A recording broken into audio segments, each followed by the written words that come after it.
स्तर से यहाँ संबोधन करें।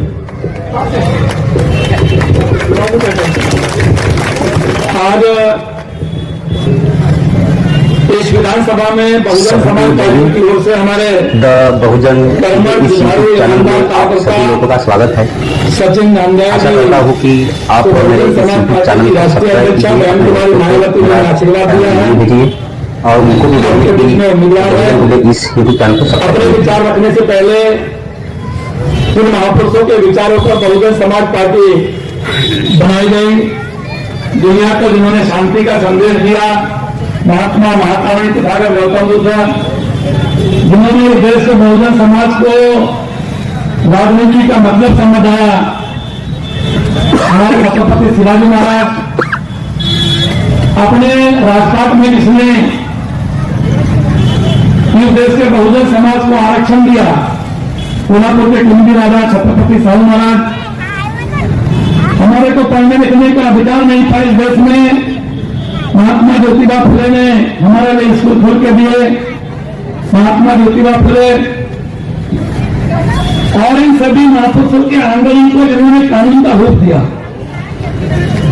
इनको कानून बनाकर समाज में इसका लाभ पहुंचाया। करोड़ों दलितों, शोषितों, पिछड़ों के मसीहा, नारी जाति के उद्धारक डॉक्टर बाबा साहब अम्बेडकर, इनको नमन करता हूं।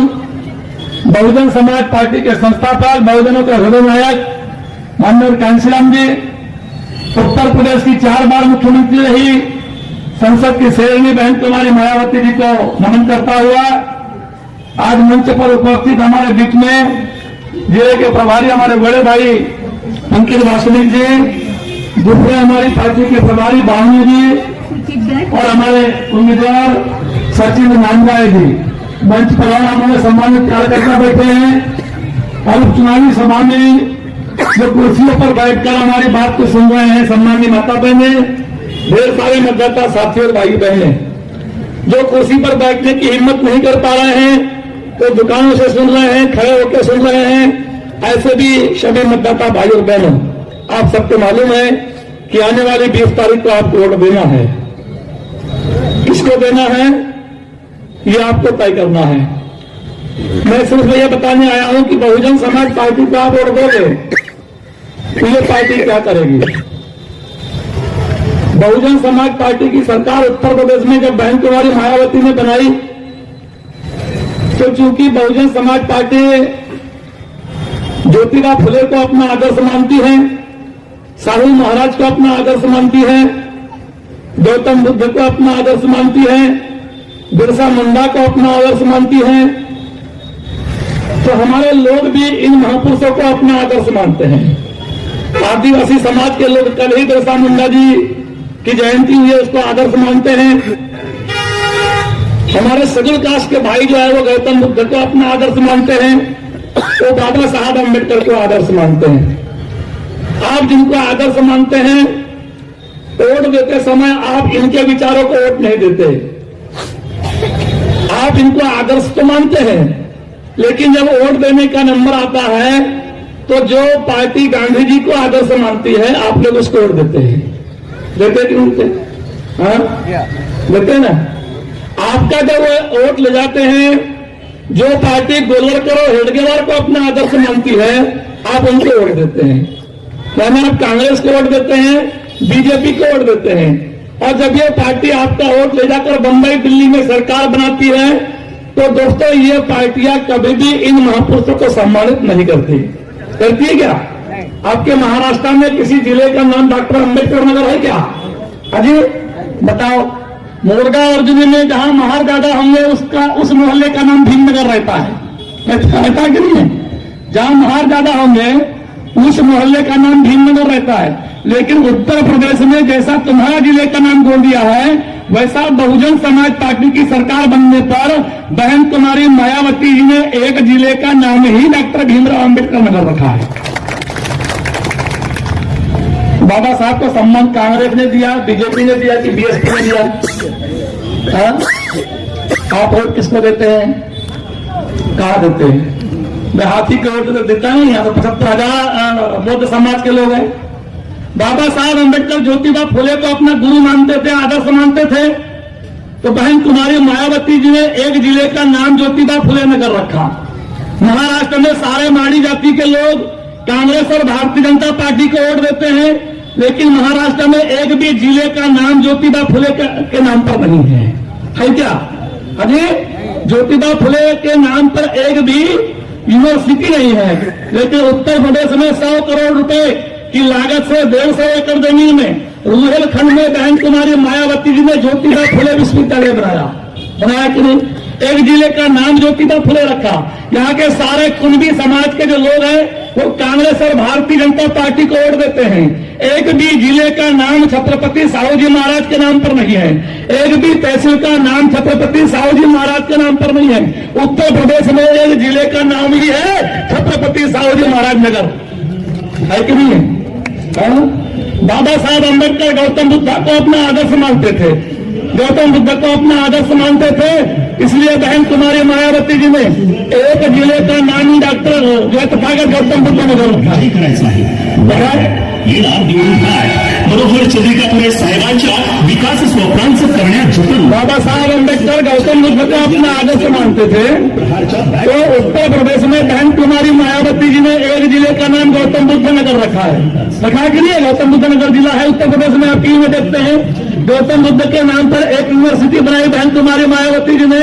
और जो कार की रेस होती है, कार जैसे साइकिल की होती है मोटरसाइकिल की, वैसे कार की रेस होती है, उसके लिए 10,000 एकड़ जमीन में बुद्धा सर्किट बनाया है, बुद्धा सर्किट। और दुनिया का सबसे बड़ा रेसलर माइकल शुमाकर वो वहां आया हुआ था, कार की रेस में जीत के गया हो, और उसने बोला कि पूरी दुनिया में इतना बड़ा और इतना खूबसूरत जो है सर्किट कहीं भी नहीं है।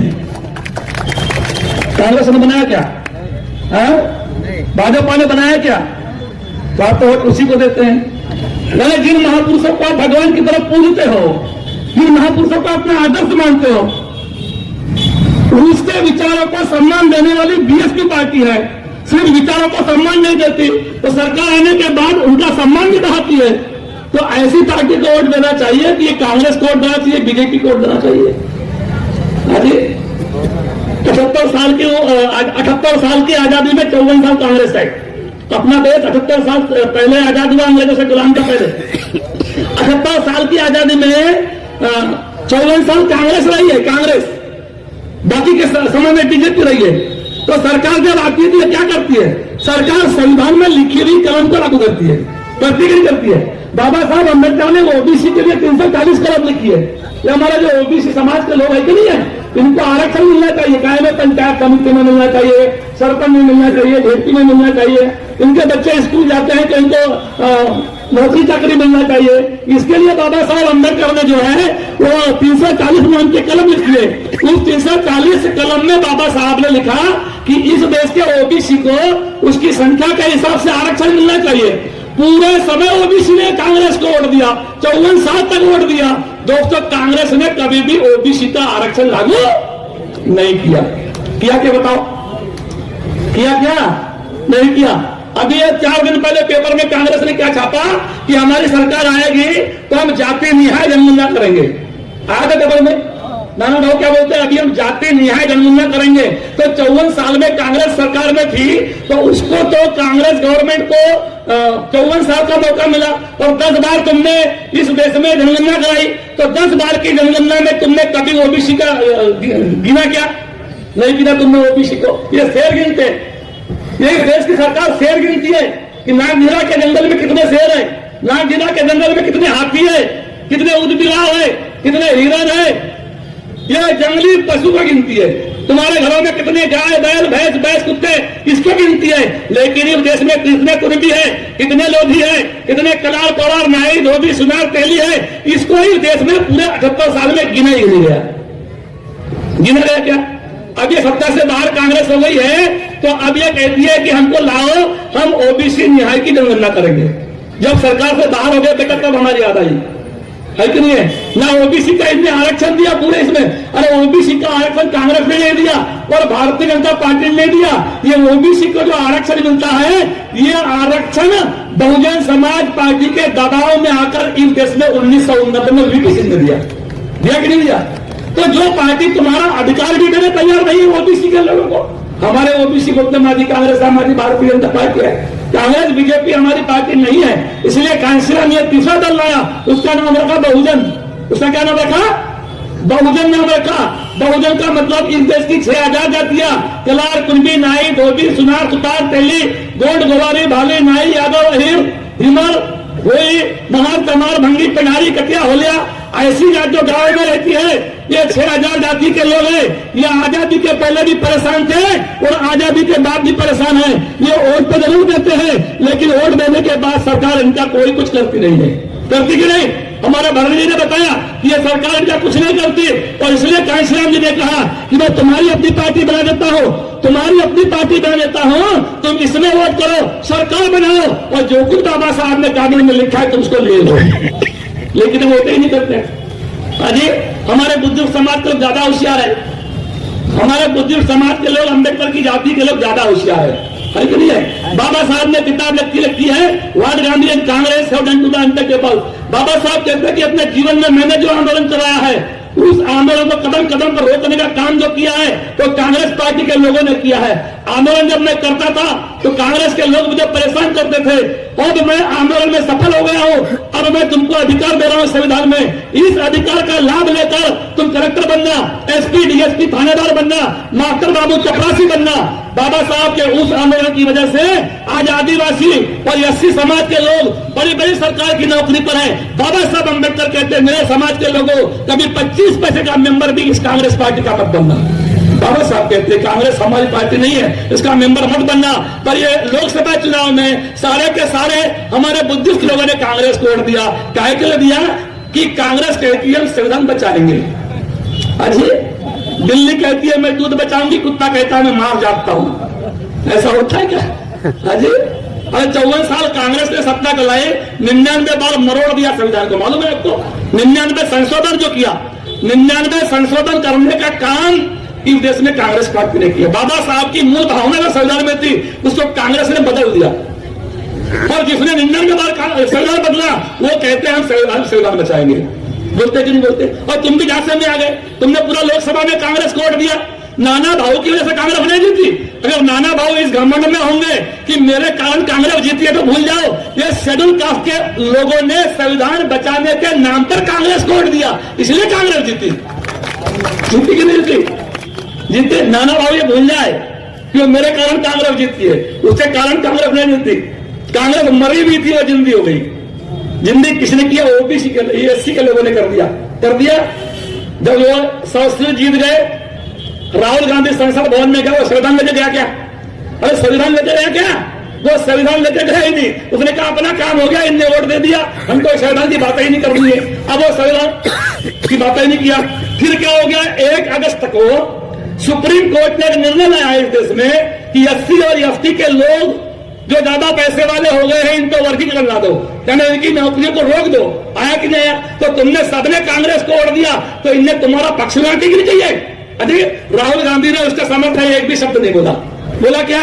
नाना भाऊ ने एक भी शब्द उसके समर्थन में नहीं बोला। बोला क्या? एक भी शब्द उसके समर्थन में नहीं बोला। इसके विपरीत क्या हुआ? जहां जहां पर कांग्रेस की सरकार है वहां पर इन्होंने वर्गीकरण को लागू किया कि नहीं?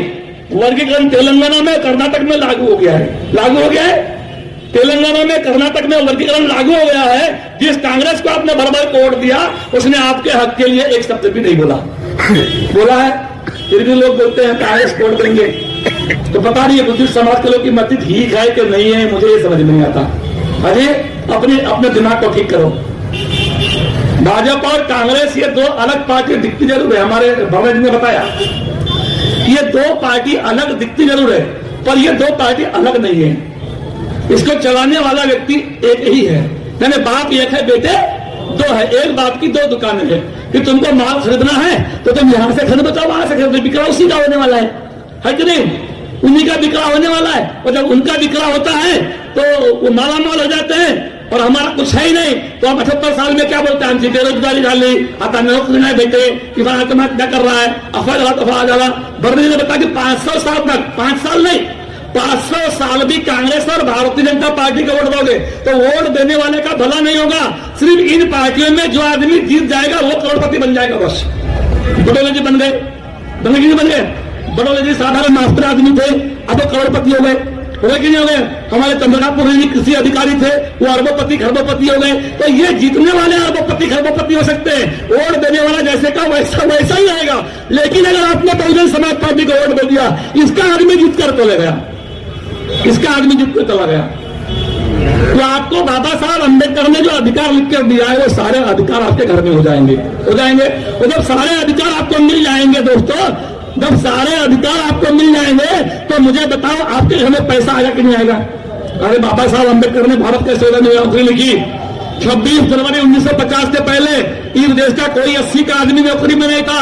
इस देश का सरकार आदिवासी कोई सरकार की नौकरी में नहीं था। इस देश का ओबीसी सरकार की नौकरी में नहीं था। लेकिन 26 जनवरी 1950 के बाद जब बाबा साहब अम्बेडकर ने कानून लिखा, तो आज SC ST ओबीसी घर में सरकार की नौकरी आएगी नहीं है, तो लाखों रुपए तुम्हारे घरों में आता है। तो यही काम बहुजन समाज पार्टी आगे आने वाले समय में करेगी। आप बोलेगा सरकार बन जाएगी क्या बहुजन समाज पार्टी की? नहीं, इस बार नहीं बनेगी। वो सरकार भाजपा की भी नहीं बनेगी, वो सरकार कांग्रेस की भी नहीं बनेगी, क्योंकि कोई पार्टी अकेले लड़ ही नहीं रही है। लड़ रही क्या? ना नाना अकेला लड़ रहा है, ना फडणवीस अकेला लड़ रहा है। इन्होंने 3 पार्टी का ग्रुप बना के रखे हैं। कारपोरेट घराने, कारपोरेट लोग क्या करते हैं, 10 आदमी का पैसा लगा दे कंपनी बनाते हैं, बनाते कि नहीं? कोई कंपनी जब खुलती है तो उसमें एक आदमी का पैसा नहीं होता। कंपनी खुलती है, 10-20 लोग पैसा जमा करते हैं और उसका नाम लिखते हैं, अदानी ग्रुप, अंबानी ग्रुप। वैसे इनने ग्रुप बना के रखा है और उसका नाम क्या दिया? एक ने दिया महाविकास अघाड़ी। अजी एक ने नाम क्या दिया उसका? महाविकास अघाड़ी। 3 पार्टियों का एक ग्रुप। लेकिन दूसरे का नाम क्या है जी? जी दूसरे का नाम है महायुति। और दोनों पार्टियों में 2-2 कांग्रेस है और 2-2 राका है। समझ नहीं आता सारा चुनाव के बाद कौन किधर जाएगा? अजी राजकुमार पटोले भाजपा में थे, अब घड़ी में कहां थे? राजकुमार पटोले भाजपा में थे, अब घड़ी में है। चुनाव जीतने के बाद घड़ी में रहेंगे पता नहीं, शरद पवार का बन गया तो शरद पवार साथ रह जाएंगे, इनकी कोई गारंटी नहीं है। ये अनगारंटेड लोग हैं, है कि नहीं है? ये किसी विचारों से जुड़े हुए लोग नहीं है। पार्टियां जो चलती है वो विचारों से चलती है। बोरकर साहब, कांग्रेस गांधी के विचार से चलती है, अंबेडकर के विचार से कांग्रेस नहीं चलती, इसको ध्यान रखना। बीएसपी गांधी के विचार से नहीं चलती, बीएसपी फूले साहू और अंबेडकर के विचार से चलती है। बीजेपी फूले साहू और अंबेडकर के विचार से नहीं चलती और गांधी के विचार से नहीं चलती। बीजेपी हेडगेवार और गोलवलकर के विचार से चलती है। हम किस विचार के लोग हैं? नहीं, हम किस विचार के लोग हैं? हम गांधी के विचार के आदमी है कि हेडगेवार के विचार के आदमी है? अरे हम फूले साहू और बाबा साहब अंबेडकर के विचारों के व्यक्ति है। तो हम जिस विचारों के व्यक्ति है, हमको उसके साथ खड़ा रहना चाहिए। हम भ्रष्टाचार करते हैं। 14 अप्रैल को हम बाबा साहब के साथ रहते हैं और वोट के दिन हम गांधी जी के साथ रहते हैं। हमारा चरित्र ही समझ में नहीं आता सर, हम आए किधर? अजय हमारा कुछ समझ में नहीं आता। 14 अप्रैल को बाबा साहब के साथ खड़े रहते हैं, 14 अक्टूबर को हम गौतम बुद्ध के साथ खड़े रहते हैं और वोट के दिन हम जय श्री राम वाले हो जाते कि नहीं जाते?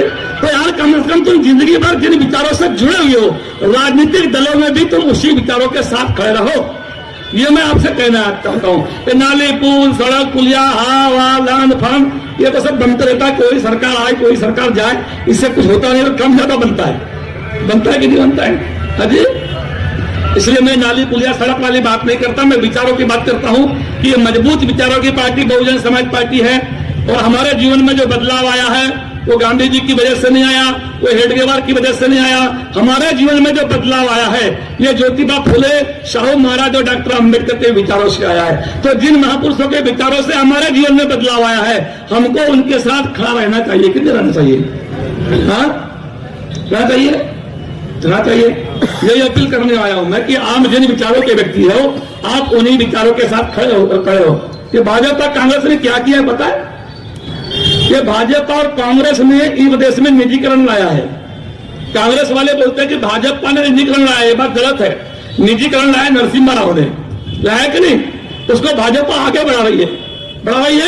और निजीकरण लाके इनने क्या किया? नरेंद्र मोदी जी ने पूरे देश की सरकारी संस्थाओं को बेच दिया।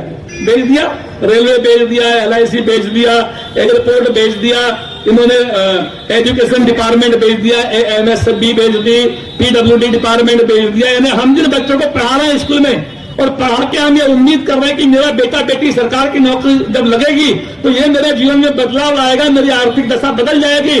दोस्तों, इस उम्मीद से हम अपना बेटा बेटी को स्कूल भेजते हैं, बेचते कि नहीं? लेकिन नौकरी देने वाले जब सारे डिपार्टमेंट ने बेच ही दिए हैं तो हमारी बेटा बेटी जो इंजीनियर बन रही है, वो MA MSc BSc जो है ये पढ़ाई कर रही है, तो देखिए डिपार्टमेंट ही खत्म हो जाएंगे तो फिर हमारे बेटा बेटी को नौकरी कौन देगा? कोई नहीं देगा। फिर वही हमारा आजाद खेत में काम करता था, हल चलाया करता था, गाय भैंस चलाता था, तो हमारे बेटे हमारे बात क्या करेंगे? वही हल चलाएंगे, गाय भैंस चलाएंगे।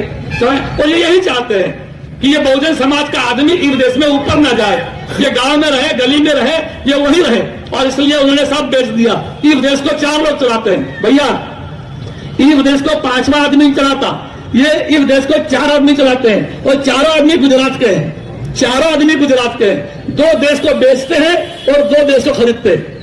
नरेंद्र मोदी अमित शाह देश को बेचते हैं और अदानी अंबानी खरीदते हैं। खरीदते कि नहीं? सब बेच रहे हैं। तो खरीदी बिक्री वालों को दूर करो। आने वाली 20 तारीख को हमारे सचिन नारायण जी के हाथी साहब की बटन दबाकर प्रचंड बहुमतों से विजय करो। करो कि नहीं करो? हाथी किसका है? हाथी बाबा साहब का है, सचिन नारायण का नहीं है। तेरा है सचिन? तेरा नहीं है, हाथी बाबा साहब अम्बेडकर का है। हम बाबा साहब को मानते हैं, तो बाबा साहब को मानने वाले इस विधानसभा के वोट है 80,000। कितने हैं? 80,000 लोग अम्बेडकर को मानने वाले हैं। तो ये 80,000 लोग अगर एक तरफ वोट दे देंगे तो कहां बदल ही जाएंगे, पता ही नहीं चलेगा। चलेगा क्या? पर ये 80,000 लोग अम्बेडकर के लिए ईमानदार है क्या? क्यों? जिसने सब कुछ दिया, तुमको लंगोटी दिया, कपड़े दिया, घर दिया, जमीन दी, नौकरी दी, चाकरी दी, रोजगार दिया, पैसे दिया, अपने बाल बच्चे मार के तुम्हारे लिए काम किया, सब कुछ तुम्हारे पास था क्या? न पहनने को कपड़े थे, न रहने को घर था, न खाने को अनाज था, न तुम्हारे पास जने थी, न तुम्हारे पास मान सम्मान था। आज तुमको इस देश में जो कुछ मिला, चाहे मान मिला हो, सम्मान मिला हो, कपड़े मिले हो, मकान मिले हो, जमीन मिली हो, रोजी रोजगार मिला है, ये गांधी की वजह से नहीं मिला, ये हेडगेवार की वजह से नहीं मिला, ये किसकी वजह से मिला? ये बाबा साहब की वजह से मिला। और जिसकी वजह से मिला, अगर उसके लिए तुमने 1 मिनट की ईमानदारी दिखा दी तो मैं समझता हूं 23 तारीख को हाथी के अलावा कोई भी नहीं जीत सकता। 1 मिनट की ईमानदारी तुम्हारे दिल में आ जाए, बस तुम्हारे दिल में 1 मिनट की ईमानदारी अम्बेडकर के लिए आ जाए कि मैं अम्बेडकर के लिए ईमानदार हूं। पूरे 5 साल बर्बादी करना कोई बात नहीं, लेकिन ईमानदारी से जब बदल जाना, 1 मिनट का मौका जब लगता है, वो 1 मिनट तुम्हारे दिमाग में बाबा साहब की ईमानदारी आ जाए और वो 1 मिनट की ईमानदारी ही बाबा साहब अम्बेडकर के हाथी को बम्बई पहुंचा देगी। हमारा एक हाथी जीत गया तो क्या होगा? लोग बोलते एकता जीतो तो क्या करो? अजी हमारे समाज के बड़े होशियार लोग है जी, एकता जीतो तो क्या करल? ऐसा नहीं, ऐसा नहीं बोलते हो, है कि नहीं? तो मैं पता देना चाहता हूं, एकता जीतो तो क्या करल? इस बार सरकार किसी की भी नहीं बन रही है, किसी की भी नहीं, भाजपा की भी नहीं बनेगी, कांग्रेस की भी नहीं बनेगी। और ये जितने 3 ग्रुप वाले हैं, ये आपस में रहेंगे, गारंटी भी नहीं है। शरद पवार जीतेगा तो अजित पवार भग जाएगा, भग जाएगा नहीं भग जाएगा? शरद पवार जीतेगा तो अजित पवार भग जाएगा, उद्धव ठाकरे जीतेगा तो वो बाबा जी भग जाएगा, एकनाथ शिंदे भग जाएगा। ये भगा भगे खेल बहुत होगा यहाँ पर। और किसी की सरकार नहीं बनी, हमारा हाथी मुर्गा अर्जुन इफेक्ट जीत गया तो हम बीच में खड़े रहेंगे, हम कहेंगे कि भाई हमारे सचिन नारायण को मुख्यमंत्री बना दो। तुमको हो गया, बहुत बड़ी बात कह दिया आप शास्त्री जी ने। इस देश में ऐसी घटना हो चुकी है, झारखंड में मधु कोड़ा नाम का एक आदिवासी निर्दलीय मुख्यमंत्री जीता क्या नहीं जीता? मधु कोड़ा मुख्यमंत्री। और वहां पर सरकार भाजपा की भी नहीं बन रही थी, कांग्रेस की भी नहीं बन रही थी, झारखंड मुक्ति मोर्चा की भी नहीं बन रही थी। वो मधु कोड़ा ने कहा मैं किसी को समर्थन देता ही नहीं, मेरे को जो आदमी मुख्यमंत्री बनाएगा वो मैं उसके तरफ हूं। बना के नहीं बना? अरे मधु कोड़ा मुख्यमंत्री बना के नहीं। राजनीति असंभावित क्षेत्र है, इसमें कब क्या होगा इसकी कोई गारंटी नहीं है। और इस बार अगर हमारा मुख्यमंत्री नहीं बना तो आने वाले 5 साल में बहुजन समाज पार्टी की ही सरकार होगी मध्य प्रदेश में। एक हाथी अगर मोरगांव अदूरी से जीत गया तो साकोली वाले समझेंगे हम जीत सकते हैं। अभी हमारे समाज में क्या बात है, आपला हाथी जीते नहीं है क्या? ये नेगेटिव बात है। अगर इसको पॉजिटिव कर दिया आपने तो गोंदिया वाला कह सकता है कि मेरा हाथी जीत सकता है, तिरोड़ा का आदमी कहेगा मेरा हाथी जीत सकता है, आमगांव का आदमी कहेगा मेरा हाथी जीत सकता है, और ये हाथी जीतने की लहर पूरे महाराष्ट्र में आएगी और अगले बार की सरकार बहुजन समाज पार्टी की हो जाएगी। और बहुजन समाज पार्टी की सरकार आई तो इन्होंने कभी हमारे महापुरुष को सम्मान नहीं दिया।